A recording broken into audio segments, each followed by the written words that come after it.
Welcome to another edition of Reaching Out. I'm Gregory Floyd, President Local 237 Teamsters. With us once again, very special guest, Senator Andrea Stewart-Cousins. She is the leader of the New York State Senate. She was first elected to the Senate in 2006. Senator Stewart-Cousins currently represents Greenboro, Mount Pleasant, and a significant portion of Yonkers. In 2019, she shattered the glass ceiling when her peers elected her as temporary president and majority leader of the New York State Senate, made history as the first woman and African-American woman to lead the New York State Senate Legislative Conference. During her tenure, the majority leader oversaw the passage of historic and life-changing legislation on issues including voting reforms, gun safety, and women's rights and healthcare, immigration, LGBTQ rights, the justice system, and sexual harassment in the workplace. Additionally, under her leadership, the most comprehensive and aggressive climate change legislation in the nation and the strongest tenant protections and affordable housing package in state history were passed. Senator Majority Leader Stewart-Cousins resides in Yonkers, was married to the late Thomas Cousins, and has 3 children and 6 grandchildren. Welcome back to Reaching Out. Thank you for coming on. Thank you so much, Greg. I appreciate it. And I certainly have to thank you for your leadership over the years, because you too have, I'm sure, just because your membership is the largest, in the union, and I'm sure you're a ceiling shatterer and a history maker as well. And the fact that you have had a sustained and steady hand has made, my job easier as it relates to helping working folks. So I just thank you for your friendship over the years. Thank you for the compliment.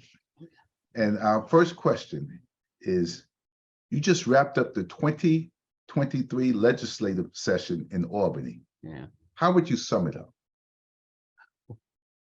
It was a roller coaster ride. I'd say, no, there has been nothing predictable. And that's been since I first came in 2007. I never forget that I spoke to the late Jay Gallagher, who was in charge of, the Gannett newspapers. And I came in at the same time that Eliot Spitzer came in. And Eliot Spitzer had this thing, day one, everything changes. That was his motto when he became governor. And I remember Jay Gallagher saying to me, nothing ever changes in Albany. Why does he think that this is going to change? And I said, look, at that point, I had just beat a 28-year incumbent, somebody who was well known. And so I said, the fact that I'm here, Jay, means that things are changing. Well, I don't know whether then Governor Spitzer, was that a promise? Was that a curse? I don't know. But I can tell you that there has not been one predictable year in Albany. And this was no different. The budget, went on a lot longer. The budget negotiations went on a lot longer. There were a lot of major policy changes that the governor put in there, whether it was, again, back, to bail reform, to the housing compact, to charter schools, a lot of huge policy, as well as, budgetary things that we knew we needed to work harder on, such as the minimum wage. What her initial proposal was just to start indexing. We always wanted it to be more. Cost of living. She started at about 2.5. We knew that had to come up. We got it up to 4%. The help for our safety net hospitals, the help for our SUNYs and CUNY. I mean, the list goes on and on and on. So the budget was protracted, But again, I think we came out with some amazing wins for workers, for working families, and then for the overall health of New Yorkers. And then, of course, we had the legislative session, which was remarkable because we tackled a lot of these other issues that, we didn't, tackle before, whether it was what we tried, but all of us hadn't agreed, whether it's clean slate, wrongful convictions, and so we tackled other things that had taken many years to sort of push through. But I'm very proud of what we've done, and now we're back in our districts, and we will continue to have our ears to the ground and go back to Albany when the time comes, presumably in January, and continue to do the work on behalf of the folks that we represent. If you had one piece of legislation that was passed this year that made you the most proudest, what would it be?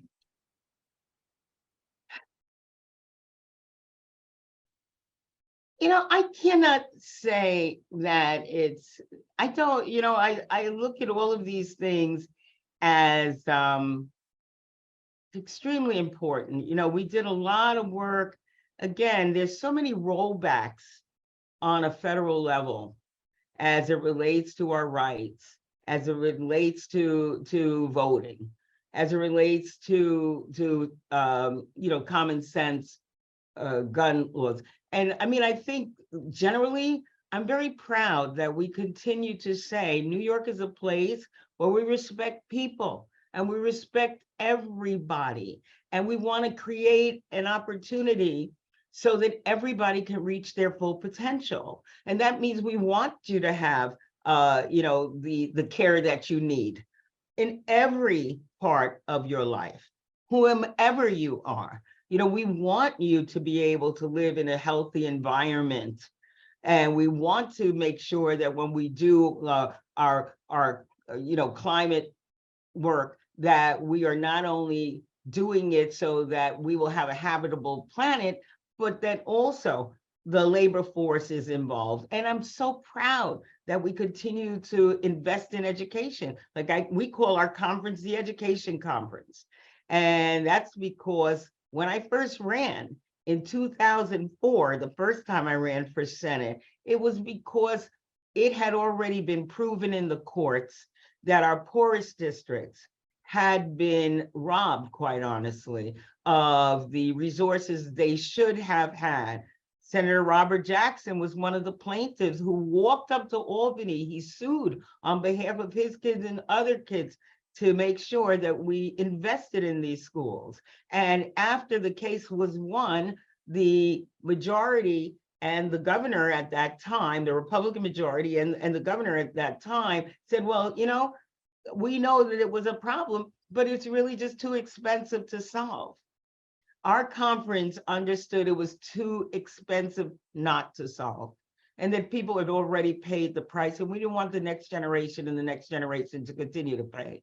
And so we made sure over the past 3 years that we paid back that money, and that no school has has anything that this state owes them, because we owe our children an education. We owe our children an opportunity to be the next Greg Floyd, to be the next, me, to compete in a global society. So I'm very proud of the emphasis that we put on education. And like I said, we're a pre-K through college kind of place and career. So we've expanded childcare access.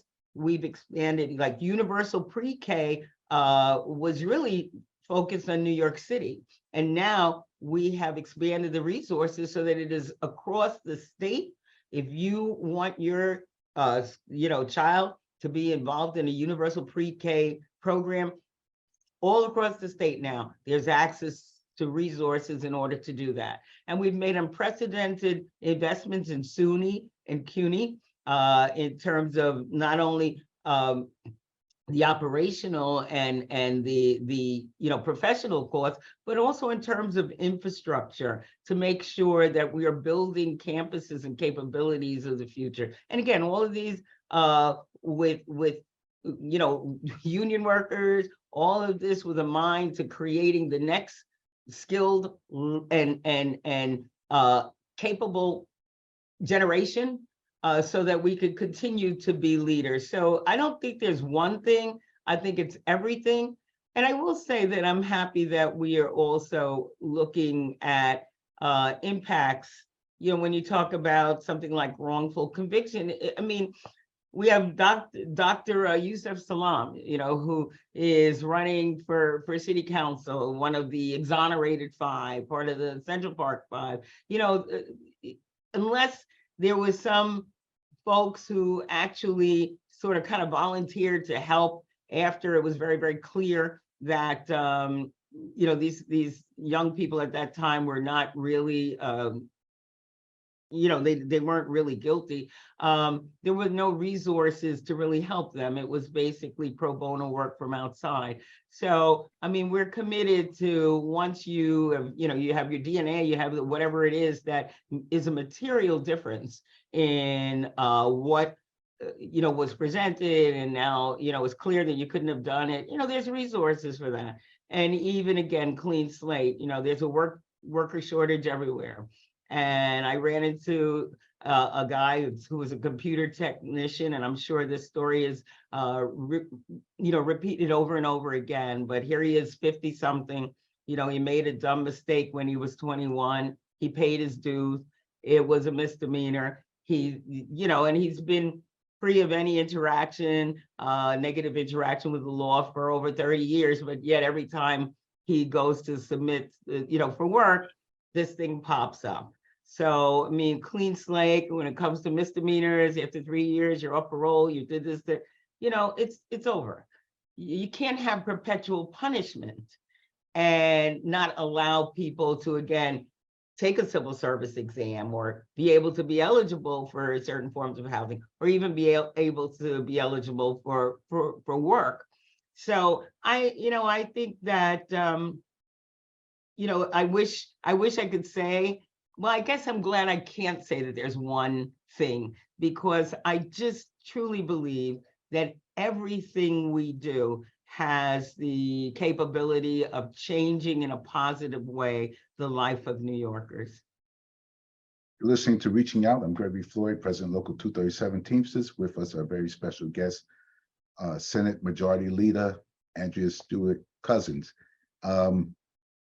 Is there a piece of legislation that wasn't passed that you would revisit in the next session? Probably, I mean, so just so you know, in my conference, I have, including myself, 42 members, and the Senate itself is 63 members. All of these members put in countless numbers of bills, and I'm sure there are certain things that there could have, had we had the time or additional information or whatever, would have been passed. I think, though, for the most part, everything that really we could pass that would be meaningful to New Yorkers, we did pass. But like I said, we always live to fight another day. And when we come back, obviously there will be more things on the horizon. But I don't think, now, honestly, if you talk to any of my members, they say, oh, I wish we would have done this, that there Sure, would be, sure.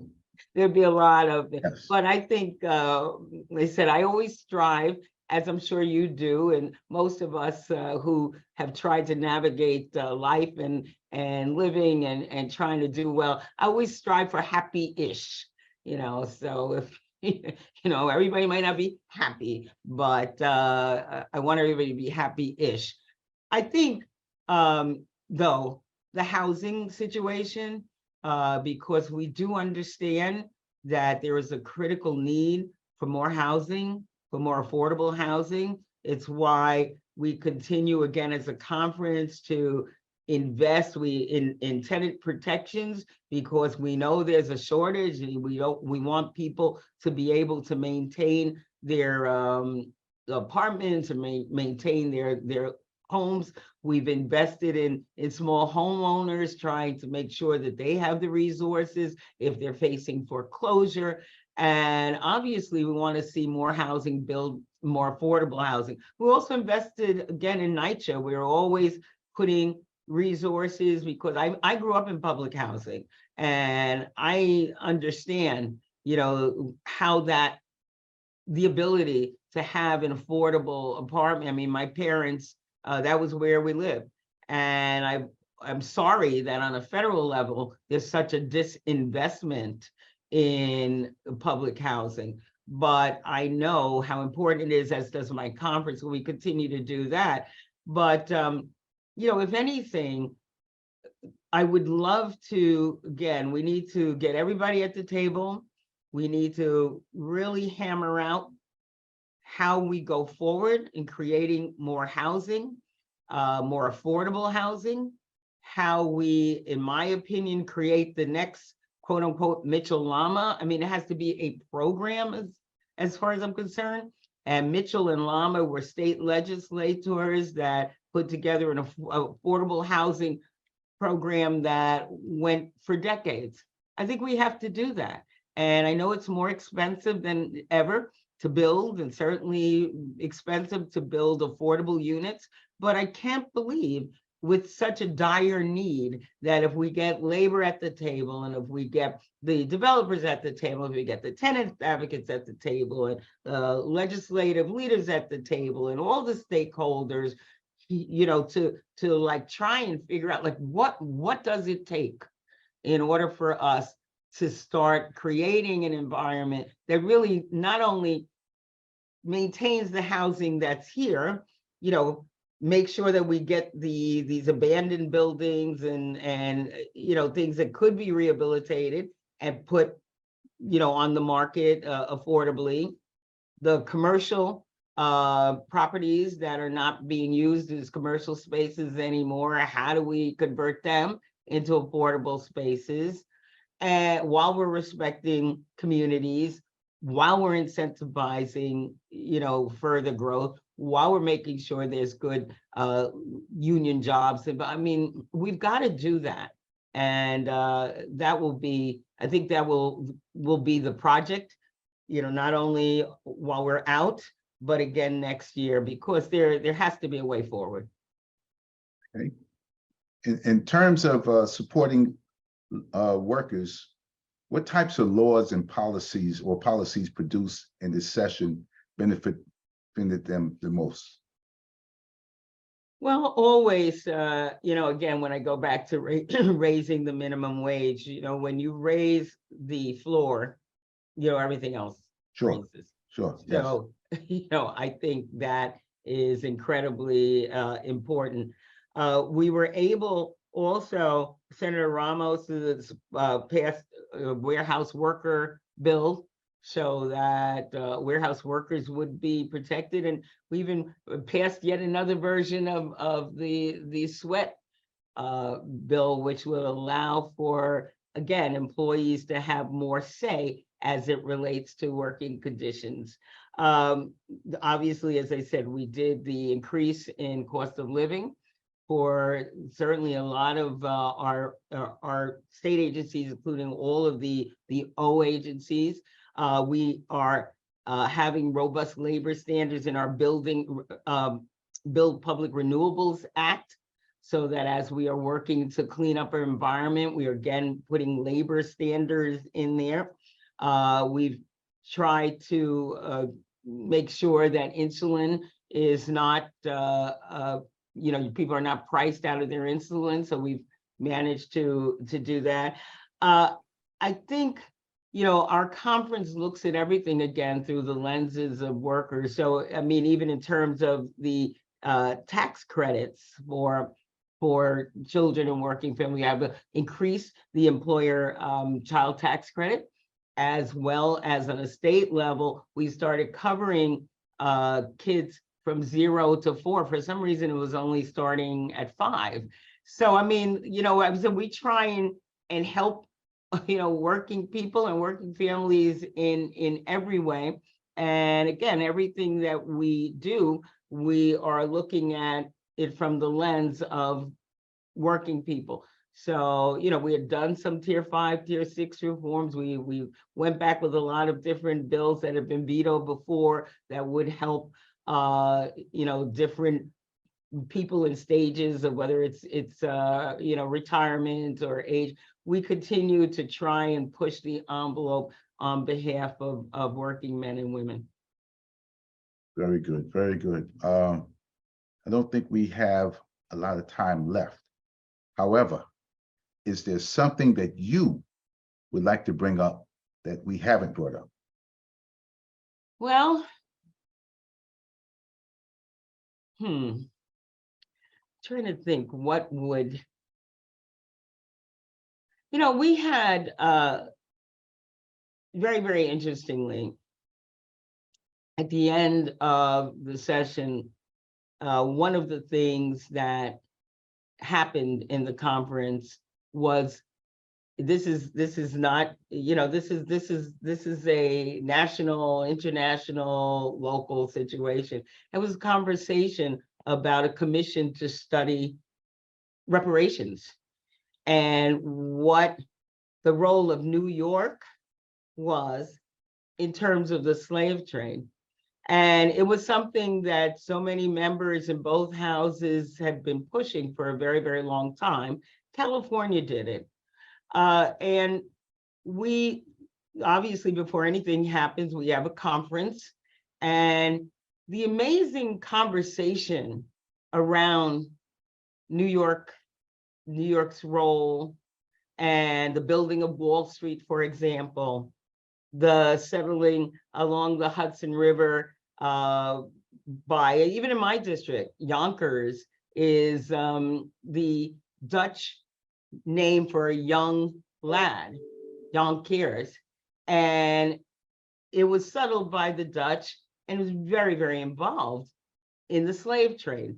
So people were talking, Black, white, Latino, Asian. We have the most diverse Senate conference that's ever existed in that chamber. And every single one of them affirmed the fact that we need to know our history and we need to be able to account for that history. And the emotion around moving that piece of legislation was very surprising to me. I mean, there were tears. So, we cannot just erase history. We can't ignore it. We can't think that it's going to make people feel too uncomfortable. My experience in that conference and subsequent debate was that there's never enough information and education. And if we have it, we'll all be kinder, we'll all be more compassionate to each other, and we'll be more responsible to one another going forward. So I think that was kind of a very surprising reaction, in the conference. And I said, I think the assembly certainly passed that as well, but it's something that your members might not even have been aware of, but I think something that will impact all of us. And again, I think it's nation leading while people are trying to erase history and ban books. We're not going in that direction. Right. You could ban books, but you can't ban what happened. You can't ban people from finding out what happened. And to bury the truth is just going to hurt you in the future. So exactly. I'd certainly agree with you. Yes. So. And, again, in general, I said, we're trying to fight back, whether it's, anti-Semitism, Asian hate, all of this, we really are clear about hate having no place in New York, and if we work together, we will prosper together. And if we prosper together, we will continue to progress, and we'll be able to be that beacon that actually I think the nation and the world needs. So, onward. And as we say, New York leads. New So, York leads. New York leads. And New York Yeah. creates great leaders. So, Thank you. and you certainly are among them. So Thank you. I And really- so are you. And I Thank you. really appreciate you. And we really appreciate you coming on, reaching out once again. Our very special guest was Andrea Stewart-Cousins. He is the Majority Senate Leader in New York State. Thank you once again for coming on, reaching out. Thank you so much, Mr. President. Have a great day. And thank you to your You too. viewers and listeners. Thank you. Take care.